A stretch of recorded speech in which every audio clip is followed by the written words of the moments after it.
लक्ष्मी चिड़िया और कालू कौवा उस जंगल में रहते थे। दोनों के घर भी पास पास ही थे।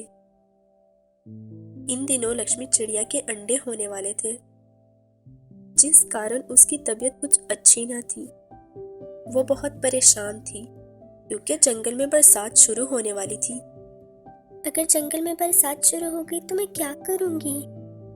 मेरे अंडे भी 1-2 दिन में हो जाएंगे। मेरा घर तो बिल्कुल भी सुरक्षित नहीं है। मैं अपने अंडों की रक्षा कैसे करूंगी? मैं क्यों ना कालू कौवे के पास जाऊं? मैं उसे कहती हूँ कि घर बनाने में मेरी मदद करे। वो चिड़िया ऐसा सोचते हुए कालू कौवे के घर चली जाती है। कालू भैया, मैं आपसे कुछ कहना चाहती हूँ। बताओ बताओ चिड़िया, क्या कहना चाहती हो? कौवे भैया, आपको तो पता ही है मेरे अंडे होने वाले हैं। मेरी सेहत अच्छी नहीं थी, इसलिए मैं अपने घर को मरम्मत न कर सकी। तो जंगल में बरसात शुरू होने वाली है। आप मेरा घर बनाने में मेरी थोड़ी मदद कर दे। फिर अगर आपको मेरी मदद की जरूरत हुई तो मैं आपकी मदद जरूर करूंगी। चिड़िया, ये बात करने से पहले तुम्हें मेरा घर नजर नहीं आया क्या? अगर मैंने घर बनाना होता तो मैं अपना ना बना लेता। मैं तुम्हारी क्या मदद करूं? मैं तो खुद ठीक नहीं हूँ। तुम जाकर किसी और की मदद दो, मुझे तो सुबह से ही चक्कर आ रहे हैं। और कालू कौवा ऐसे कहकर सो जाता है और चिड़िया बेचारी वापस अपने घोंसले में आ जाती है। मैं भी ऐसे ही कालू के पास मदद के लिए चली गई। मैं तो अच्छे से ये बात जानती हूँ कि वो कितना काहिल और सुस्त है। उसने तो कभी भोजन तक ढूंढ कर नहीं खाया। मेरी मदद क्या करता? लेकिन अब मैं क्या करूँ? मुझे खुद में ही हिम्मत पैदा करना होगी और अपने बच्चों के लिए घर खुद से बनाना होगा।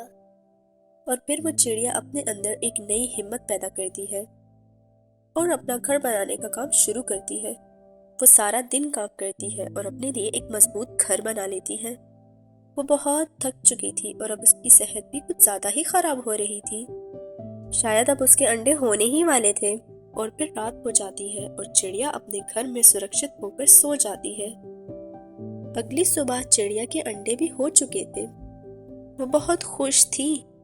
मेरे प्यारे बच्चे, मुझे तुम्हारा बहुत इंतजार है कि कब तुम इन अंडों से बाहर आओगे। अब मुझे थोड़ा भोजन भी इकट्ठा कर लेना चाहिए। अगर बरसात शुरू हो गई तो मुझे भोजन की कोई चिंता नहीं होगी। मैं कालू कौवे की तरफ जाती हूँ और उसे भी कहती हूँ मेरे साथ जाकर भोजन ले आए। खुद से तो वो कभी नहीं जाएगा, और अगर बरसात शुरू हो गई तो मुझे आके तंग करेगा। और फिर वो चिड़िया कालू कौवे की तरफ चली जाती है। कालू भैया, उठ जाओ, अभी तक सोए हुए हो। चिड़िया, तुम आज फिर आ गई। मैंने तुम्हें कितनी बार कहा है कि जब मैं सो रहा हूँ तो मुझे तंग मत किया करो, लेकिन तुम पर जरा भी असर नहीं होता है। बड़ी ठीठ हो तुम। कालू भैया, मैं तो भोजन की खोज में जा रही थी। सोचा तुम्हें भी साथ ले चलूं, तुम भी भोजन ले आना। बरसात में तुम्हारे काम आएगा। तुम अपना भोजन लाओ और मेरी ज्यादा चिंता ना करो। मैं भी अपना बंदोबस्त कर लूंगा। और अब जाओ और मुझे सोने दो। जब दिल किया मुंह उठा के आ जाती हो। कालू भैया, तुम मेरे पड़ोसी हो, इसलिए मैं तुम्हारी तरफ आ जाती हूँ। जैसे तुम्हारी मर्जी। नहीं जाना तो ना जाओ, मैं तो जा रही हूँ। जाओ जाओ और मुझे आराम करने दो। और फिर चिड़िया वहां से चली जाती है। चिड़िया सारा दिन भोजन ढूंढ ढूंढ कर अपने घर में जमा करती है। फिर रात हो जाती है। अब मेरे पास इतना भोजन जमा हो चुका है कि बरसात के दिन आराम से गुजर जाएंगे और मैं अपने बच्चों के साथ बरसात के दिन मजे से गुजारूंगी। और फिर कुछ दिन ऐसे ही गुजर जाते हैं और चिड़िया के अंडों में से भी 2 छोटे छोटे प्यारे प्यारे बच्चे निकल आते हैं। उन दिनों में बरसात भी शुरू हो जाती है। चिड़िया तो अपने घर में बहुत सुरक्षित थी अपने बच्चों के साथ, लेकिन कालू कौवे का घोंसला तो सारे का सारा पानी से भर गया था। अब मैं क्या करूं? मेरा तो घोंसला पानी से भर चुका है। मैं अब किधर जाऊं? वैसे ये चिड़िया किस दिन काम आएगी?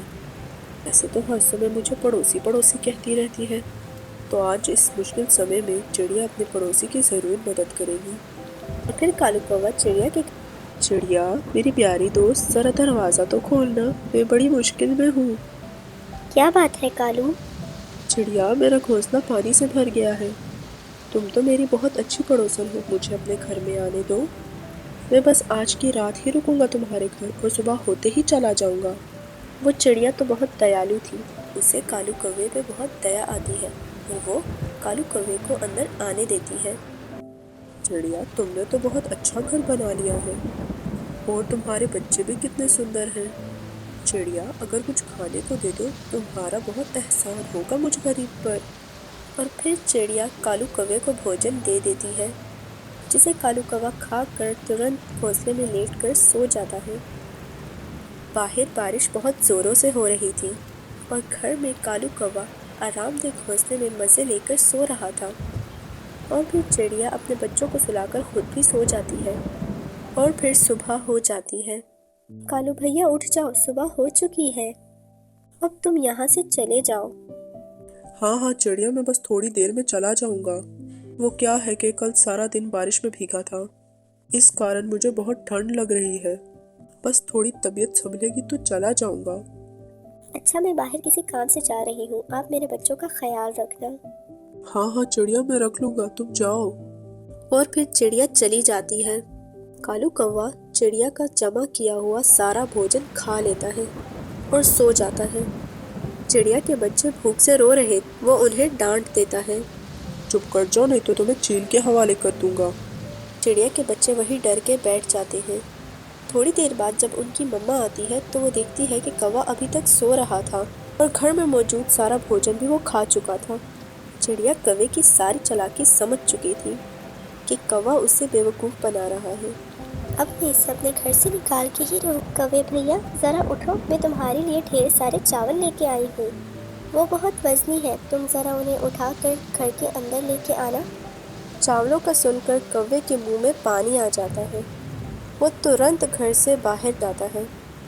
चिड़िया जल्दी से घर का दरवाज़ा बंद कर लेती है। चिड़िया, ये तुमने अपने पड़ोसी के साथ अच्छा नहीं किया। मैंने वही किया जो तुम्हारे साथ मुझे करना चाहिए था।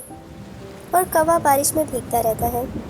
इस कहानी से हमें सीख मिलती है कि काहली और सुस्ती हमारे लिए परेशानी की वजह ही बनती है।